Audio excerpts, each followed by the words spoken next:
Welcome to Louisiana Lefty, a podcast about politics and community in Louisiana, where we make the case that the health of the state requires a strong progressive movement fueled by the critical work of organizing on the ground. Our goal is to democratize information, demystify party politics, and empower you to join the mission because victory for Louisiana requires you. Thank you for listening to our first 3 seasons of the podcast.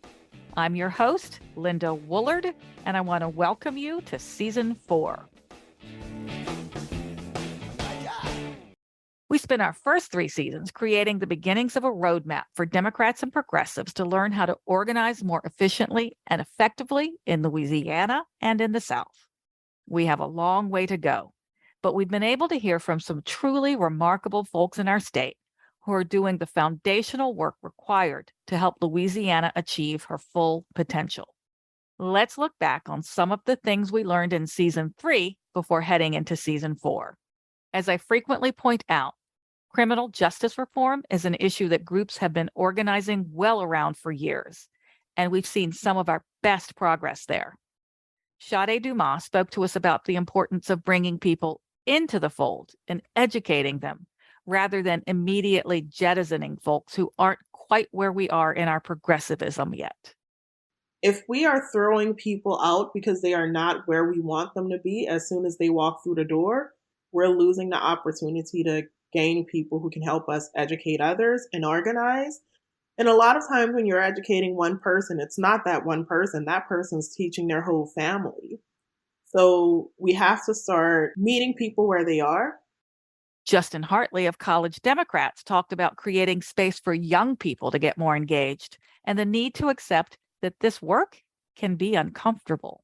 Something I really like that you said earlier is bring a folding chair to every table that you're not invited to.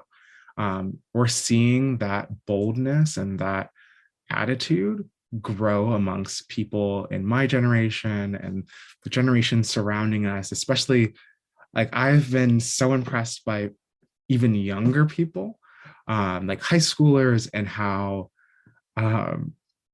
just nonchalantly aggressive they are and getting to the goals that matter to them. So finding ways that we can make sure we always put attention and emphasis on that work is essential, because that's how we see progress get made. Progress isn't made when people are happy and very casual about their advocacy. It's when people put in the time and energy and there's a little bit of discomfort, and we need to be okay with that. Logan Burke of the Alliance for Affordable Energy addressed the crisis of trust in our democracy and why keeping the faith is important. I am hearing this from people, frankly, on the left and the right. But there is a lack of trust that if we show up to the polls, that it matters at all, that if we reach out to our decision makers, that it makes a difference. But it does. You know, I have spoken with folks all over the state who say, well, it's baked in, it is who we are, nothing's going to change, it's also corrupt. And unfortunately, the more we say that and believe it and just wash our hands of it because that's what we believe, the more true it is. The more power you give away to the oil and gas interests, the more power you're giving away from yourself, from your community. And so we have to believe, we have to trust that if we show up and we speak our mind, and these decision makers know that their jobs are in danger if they're not listening, then we can actually do something. Liz Leger of A Boils Sleeves Up talked to us about the importance of countering online disinformation by developing true community relationships. Facebook became a fast enemy for us because that's where the most misinformation was being placed and who people were listening to.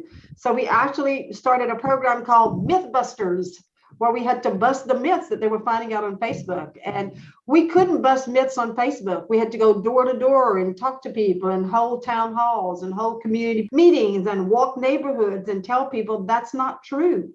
It's not an easy thing to do, but you can't form the relationships I think you need to form for people to understand that you are concerned about them without that face-to-face contact. And of course, as always, we placed a heavy emphasis on organizing.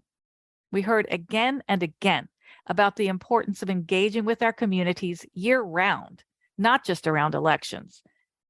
This is from Norris Henderson of Vote. We can't wait till these election cycles come up and then go and try to engage with folks. We have to keep people engaged year-round about things that's not important to us, but that's important to them. And once we get to that point, when it becomes something important to us, or they'll be coming to us saying, hey, we want to help you because you helped us. And we heard similar themes from both Maria Harmon and Ben Zucker of Step Up Louisiana. I think the biggest opportunity is just really base building and meeting our people where they are, finding out where their passion lies and helping them to channel that energy in an effective way to fight for change. I think, the more conversations we have, we shouldn't give up on that. It's always an opportunity to encourage someone to throw down on the fight. There's always something to be done, and it's always an opportunity to use someone's skill set. There are a lot of people who don't get talked to very often. Statewide, there are a lot of different communities who have been engaged in the fight around elections, and that has been great. And so then, trying to plug those folks in year round. Each of our Louisiana Lefty episodes are archived on our website, louisianalefty.rocks, and available on major podcast platforms, so you can catch up on any past guests and topics that you've missed. We've continued to add transcripts for increased accessibility, and we've created a Lefty Lagniappe album on our Facebook page with extra video footage from each of our guests. This season, we added our first video to our new YouTube channel that's offered ways to engage after the overturn of Roe v. Wade and opportunities to organize in the 2022 midterms.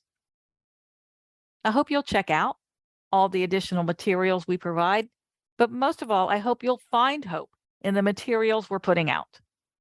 The forces against progress and democracy remain strong, but we're inspired by the people, our superheroes, who week in and week out are giving their energy and finding joy in the work of making our state and our country a better place for all of us. In season 4, we'll continue to try to live up to the lines we deliver at the start of each episode. Our goal is to democratize information, demystify party politics, and empower you to join the mission. We'll be offering more advice on campaign best practices, hearing more about engagement from our young leaders, and lifting up the noble work of organizers at every opportunity. So long as you keep listening, we'll keep sharing knowledge and resources to further the progressive cause for the people of Louisiana, the South, and the nation. Thank you for listening to Louisiana Lefty. Please follow us on your favorite podcast platform. Thank you to Ben Collinsworth for producing Louisiana Lefty, Jen Pack of Black Cat Studios for our Super Lefty artwork, and $1,000 Car for allowing us to use their Swamp Pop Classic Security Guard as our Louisiana Lefty theme song.